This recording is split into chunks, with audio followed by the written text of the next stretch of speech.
वो बाहर आपने देखा, वो इस्तीफा को फाड़ दिया। ये नाटकीयता जो है बीजेपी को, माफ करिएगा, बहुत भारी पड़ेगी। देखिए, देश जो है और दुनिया में कहीं पे भी सिर्फ बातों से और नाटकीयता से काम नहीं चलता है, काम करने से काम चलता है। आप खाली बातें कर, बातों के तो हम बादशाह हैं, बातों में हमने क्या क्या नहीं कह दिया। हम तो गैस, जो नाले का गैस होता है, उससे चाय बना के हम पूरी दुनिया को जो एनर्जी का संकट है उसको दूर कर सकते हैं। हम कहते हैं कि एक ट्यूब में हवा भरो और उसको लेके आप दूसरी जगह जाओ और वहां ट्रांसफर कर दो।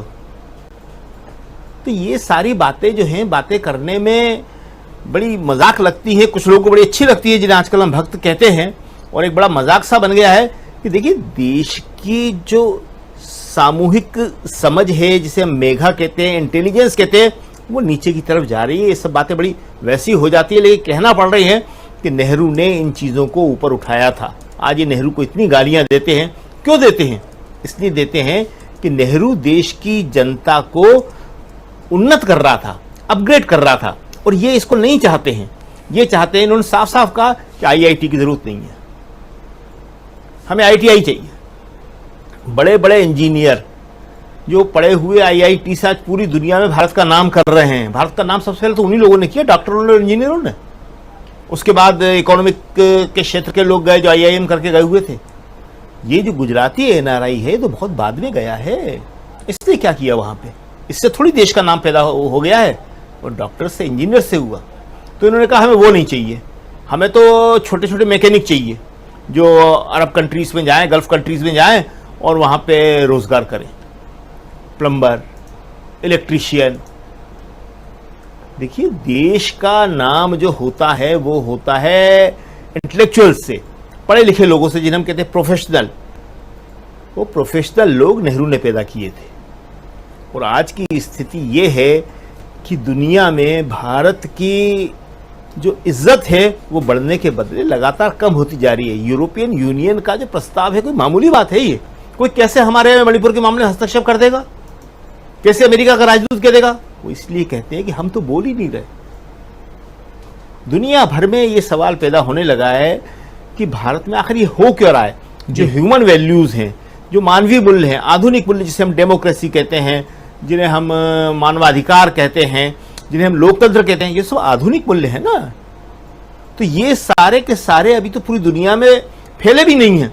और भारत जो इतना आगे बढ़ के जो पीछे की तरफ मुड़ने लगा है, प्रतिगामी होने लगा है, ये पूरी दुनिया के लिए चिंता का बात है, और अब भारत के लिए भी होने लगा है। और इसीलिए हम बार बार कहते हैं कि बेंगलुरु की जो मीटिंग है ये नैरेटिव को चेंज कर देगी। ये विपक्षी एकता जो है, आप देखिएगा कि 17-18 तारीख के बाद देश में एक नए तरीके का माहौल बनना शुरू हो जाएगा।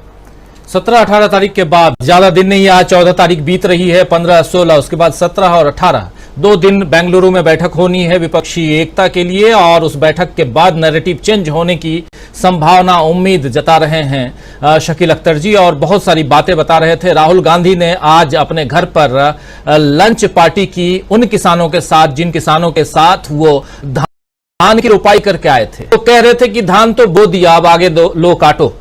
तो अब वो बो ही नहीं रहे हैं, बल्कि उन लोगों को बुला करके अपने घर में खिला भी रहे हैं।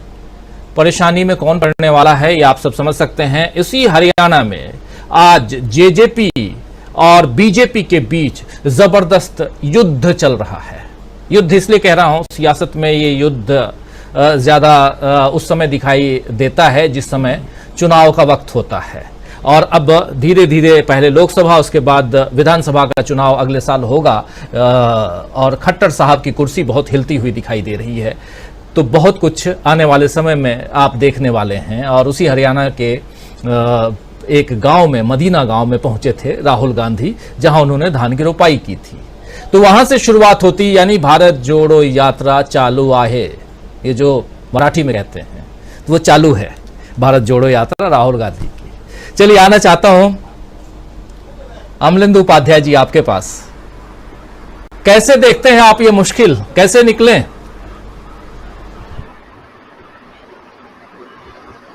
राजीव जी, अब देखिए, मुश्किलें तैयार किसी ने की है और निकलनी है।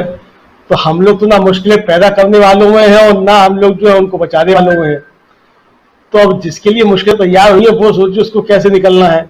लेकिन मोदी जी बधाई के पात्र है राजीव जी कि 70 सालों में ये पहली बार हो रहा है कि यूरोपीय संसद जो है, यूरोपीय देशों की संसद जो है वो भारत के खिलाफ प्रस्ताव पारित कर रही है और यूरोप में हमारा प्रधानमंत्री मौजूद है।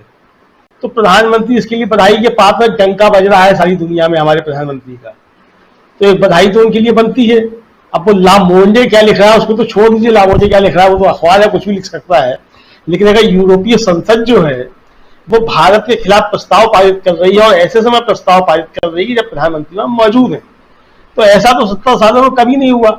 यानी जो सबसे कमजोर प्रधानमंत्री समझे जाते थे और शरीफ समझे जाते थे बहुत ज्यादा, आई.के. गुजराल साहब, उनके समय में भी ऐसा कभी नहीं हुआ कि किसी देश की संसद में इस तरीके से जो है, और वो केवल एक देश की संसद नहीं, तो कई देशों की मिला के संसद है, यूरोपीय यूनियन की संसद, इस तरीके से जो है प्रस्ताव पारित हुए हैं। तो इसके लिए हमारे प्रधानमंत्री बहुत बधाई के पात्र हैं। उनको जो है मुझे लगता है भारतीय जनता पार्टी का IT सेल बहुत जल्दी अभी जो है वो ताम्रपत्र जारी करेगा कि प्रधानमंत्री के लिए बधाई बनती है। इसके लिए असल में राजीव जी समस्या क्या है, इससे पहले जो भी सरकारें होती थी, यहाँ तक कि भारतीय जनता पार्टी के ही गठबंधन वाली दूसरी जो NDA सरकार होती थी अटल बिहारी वाजपेयी की, उसके समय तक जो विदेश नीति होती थी वो देश की विदेश नीति होती थी, वो किसी पार्टी की नीति नहीं होती थी। और विदेश नीति पे सारे दल एकजुट होते थे और सहमति से विदेश नीति तैयार होती थी। आज हमारी सरकार ने पहले से गैस बनाने वाला जो है, चाय बनाने वाला, वो तो तैयार करता नहीं है। तो हमारे प्रधानमंत्री ने जो विदेश नीति थी हमारी, उसको पूरी तरीके से आंतरिक राजनीति जो है उसके अंदर ढाल दिया है। अब विदेश की नीति उनकी जो है तो वो लोगों से हाथ मिलाना, गले जाके पड़ जाना, चिपट जाना, इसी को वो जो विदेश नीति समझ लेते हैं और इसी समझते हैं कि सारे देश के जो है समस्या हल हो जाएगी। अरे भाई, आप जाकर के आप जो बाइडेन से अगर गले लिपट जाते हैं या उनके गले पड़ जाते हैं, जो भी आप कह लीजिए, तो वो तो आपको बेच देते हैं हथियार। आप वहां से भारत के लिए क्या लेकर के आ रहे हैं? क्या वीजा मिल गया भारतीयों को? तो ये जो गला पड़ना है, ये गले पड़ना जो भारत के लिए बड़ा भारी पड़ रहा है। तो प्रधानमंत्री तो जब चाहेंगे चलते जाएंगे, उनका क्या, वो तो फकीर है, झोला उठा के कभी चल लेंगे। लेकिन देश कहां जाएगा झोला उठा के? क्योंकि समस्या देश की है, प्रधानमंत्री की कोई समस्या नहीं है। प्रधानमंत्री का ना कोई आगे ना कोई पीछे। इतिहास जब लिखा जाएगा, प्रधानमंत्री थोड़े होंगे इतिहास पढ़ने के लिए कि इतिहास में क्या लिखा है कि प्रधानमंत्री नरेंद्र मोदी थे और वो कैसे व्यक्ति थे और कैसे उन्होंने इस देश का सत्यानाश किया, इस देश की अर्थनीति का, इस देश की विदेश नीति का और इस देश के सामाजिक ताने बाने का। जो लोग पढ़ेंगे वो तब पढ़ेंगे जब पीढ़ियां पढ़ेंगी।